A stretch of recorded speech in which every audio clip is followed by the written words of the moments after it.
பொதுவா ஆஷாடங்கிறதுனால சந்திர இதுல இது ஆஷாட மாசம்னு பேரு.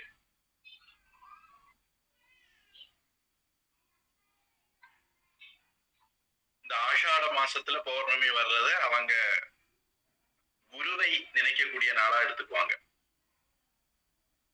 நம்ம எப்பவுமே இந்த வகுப்பு தொடங்குறதுக்கு முன்னும் குருவை நினைக்கிறோம். நம்முடைய பரம்பரையில கடவுளை நினைக்கிறதுக்கு ஒரு நாள், குருவை நினைக்கிறதுக்கு ஒரு நாள், அம்மாவை நினைக்கிறதுக்கு ஒரு நாள், அப்பாவை நினைக்கிறதுக்கு ஒரு நாள், இப்படிலாம் கிடையாது.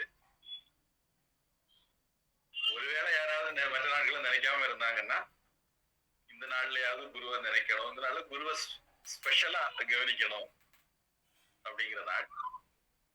பொதுவா நம்ம பரம்பரையில இந்து மதத்தினுடைய பொக்கிஷங்களை எல்லாம் பாதுகாத்து கொடுத்ததுல ஒரு முக்கிய பங்கு வியாசருக்கு இருக்கு. அதனால வியாச பூர்ணிமான்னு சொல்லி அவருக்கு கொண்டாடுவோம்.